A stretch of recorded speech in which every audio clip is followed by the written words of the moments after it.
You know it as the ultimate honeymoon destination, Maldives. Land of crystal clear blue water, incredible overwater bungalows, and impeccable service.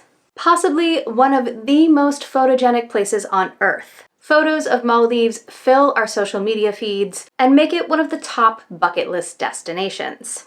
But Maldives is also incredibly out of reach for so many people. Just getting to Maldives can take over a day by air, and those picturesque overwater bungalows cost thousands of dollars each night. So what is it really like in Maldives? Is it really worth the journey and the expense? And is it really a couples-only kind of place? These questions and more are the topic of today's video. But before we get into it, be sure to like and subscribe because we are on a journey to 1,000 subscribers by summer. Okay, I'll just come out and say at the top of this video, the place is unreal. I was there for about a week and every day I was pinching myself because it just didn't feel like a real place. Like the boardwalk was like a Mario Kart course. And the villas look exactly like they do in the pictures. It is one of those moments you walk in that door and you just go, oh my God. But after you settle in, you start to get used to things in Maldives. First of all, the weather. The dry season is between November and April or December and April, depending on who you ask. And during that time, it is like 77 to 85 degrees and it is toasty. So while it doesn't feel like desert hot, because you are so close to the equator, the sun is very intense. I got very burned. And you'd have a good chance of rain showers coming through during the day, and the place was crazy windy.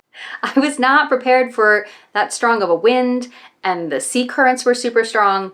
So know that in Maldives, like, the weather is intense. Like, you are in the natural elements with little to protect you.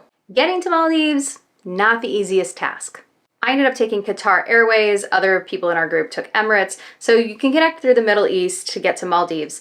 And once you land in Malé, which is the capital, you go through the airport and you go through like a very sort of rustic customs processing area.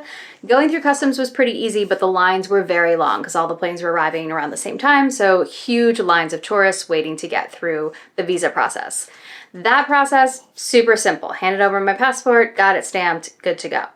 Once outside the customs area, we were met by a representative of our resort. We stayed at Soneva Jani, which is one of the best resorts in the world. So our representative from Soneva Jani met us at the airport. They had a sign for us. It was adorable. And they took us to a shuttle, which then took us to a private seaplane terminal. Now, Maldives is a series of atolls. So the resorts are all in different atolls, and by boat, they can be several hours away.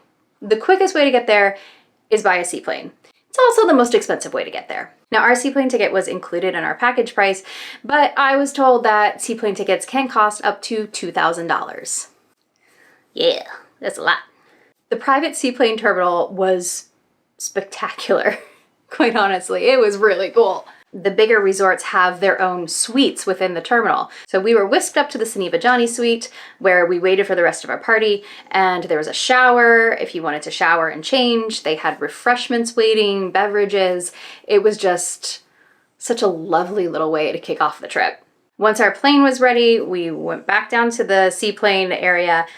You walk down on a dock, you get on the plane, and the planes are like not super comfortable. Let's put it that way. It was a little nerve-wracking, to be honest, taking these seaplanes. The seaplanes don't have like air conditioning or anything, so they're quite warm. You're quite tight in there. The seats are very small. And the like takeoff and landing, like you get pretty queasy. I was getting pretty queasy out there. The landings feel very hard on the water. And so while it's the quickest way to transfer, it's maybe not the most comfortable. The funniest thing about the seaplane transfer is that the pilots don't have shoes on. It's just a weird little detail that I noticed. The pilots don't have shoes. I guess it makes sense because they have to jump out and they jump on the dock and they're like getting wet and all the things, but that took me by surprise. Upon arriving at Soneva Jani, you land at the Soneva Jani International Airport, which is a floating dock out in the middle of the ocean. It's adorable. And a boat comes to pick you up. They take all your luggage, you get on the boat, you're met by the manager of the resort, the staff, they're amazing. They take your shoes and put them in a bag for you and take them away. So the boat took us from the international airport over to the main dock of the resort, at which point we were met by golf carts, which then took us off to our villas. It was a heck of a way to arrive, I gotta say. That experience alone just makes Maldives feel amazing. And the resort that we had chosen, Soneva Jani, is one of Travel + Leisure's top resorts in the entire world. It is spectacular. Every day feels like you're in a dream. Soneva really focuses on wellness, so they have a world-class spa, they have 2 gyms, tennis facilities, they even have a clubhouse for the kids where the kids can go and hang out all day. Now in the center of the resort, they have The Gathering, which is a large 2-story open-air building where you can get breakfast, lunch, and dinner. They have drinks, coffee, cocktails, and the best part, they have a 24/7 cheese room, a chocolate room, and an ice cream room. And you just walk in and help yourself any time of day. That was spectacular. The resort also has a number of other restaurants throughout the property. They have an open-air cinema. And then, of course, they have the opportunity to go do off-island excursions. So you can go snorkeling, you can rent a hydrofoil, kayaks, stand-up paddle boards, you can go on a dolphin cruise. Just know that these activities cost extra. Really had 3 ways to get around the island. 1, you could walk, which for some things like getting to The Gathering was fine.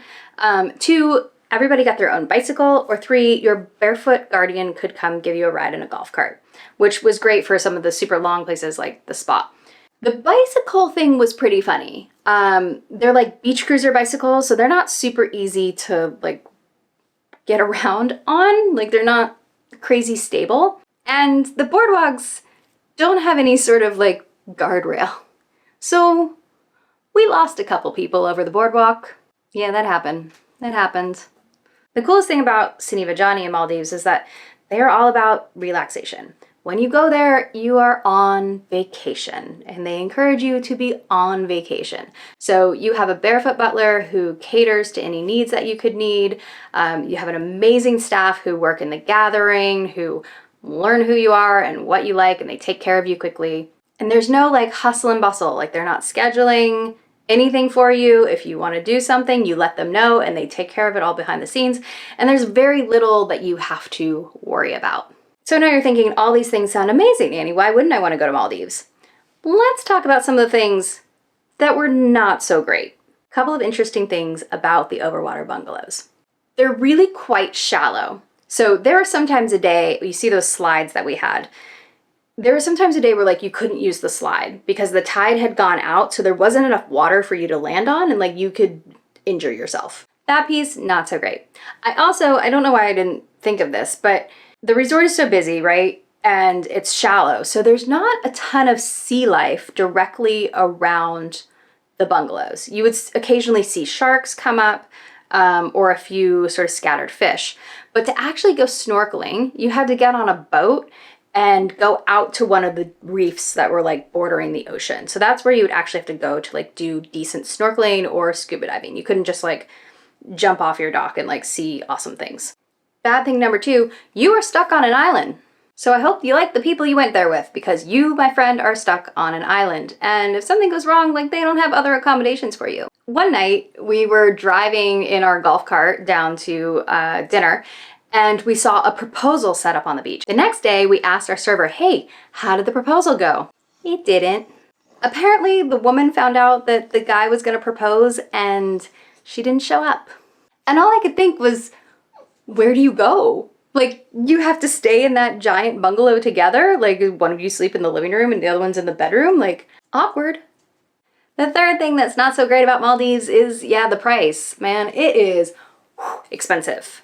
I just looked it up. Our bungalows at Soneva Jani, if we were to go back there in January, cost $3,000 a night US, which actually I'm surprised. I thought they'd be a lot more. I mentioned that very expensive sea transfer, but then know that everything when you get there is also extremely expensive because it's all imported, right? And the most expensive thing of all is the liquor.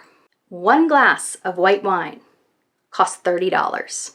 $30 for one glass of wine. Wasn't even like great wine. They also charge for laundry service, which I was kind of surprised because usually places don't charge for laundry service when you're at a resort like that. But they had a like $10 donation fee that was like an eco fee. It is what it is, but it was very convenient to have laundry service. And then any activities you wanted to take were extra. So if you wanted to rent water toys, you had to pay for that. If you wanted to go snorkeling, you had to pay for that. If you want to go on the dolphin cruise, you have to pay for that. So all those little extras really add up. The fourth thing that I don't love about Maldives is the ecological impact. Maldives is sinking, y'all. Waters are rising, Maldives is sinking. It's not great. And when you have a ton of tourists going to these areas, they're obviously bringing a ton of traffic and pollution with them. I think the biggest thing I learned going to Maldives was to be much more conscious of my own impact when I'm traveling places. So thinking about the things that I'm taking with me, right? Little plastics, I don't leave those behind on the island because they don't have trash service. Like they can't just dispose of them. So I was like, almost like camping. I was like taking in and packing out a lot of my things. In a way, it was a good and bad thing that you experience this incredibly sensitive habitat because you have so much more respect for it and become much more conscious of your impact. But at the same time, like, you feel kind of guilty that you put that kind of impact on this sensitive habitat. So that one's a bit of a conundrum for me. So the million-dollar question, like, would I go back to Maldives? I'm on the fence about this one. I think for the price, there's so many other places I would rather go see. I think while I loved the hospitality, it felt very much like a see it once kind of thing. It's not like a place that I would go back to over and over and over again. The cost is too high. It takes way too long to get there. It took way too long to get home. It took me 36 hours to get home. So for me, the cost benefit just isn't there. There are a lot of other places I'd love to go see, but you know, if it's always been on your bucket list, I'd say it's a worthy bucket list adventure. Now, is it a honeymoon destination? Well, I just told you the proposal story, but truthfully, I saw just as many families there as I did honeymooners. So Maldives is actually a pretty versatile destination for people. I don't know that I would go by myself, but with a couple of friends, it's a good time. Now, I am single AF. In fact, not only am I single, I'm divorced. So I was a little worried that going to Maldives, I was gonna be like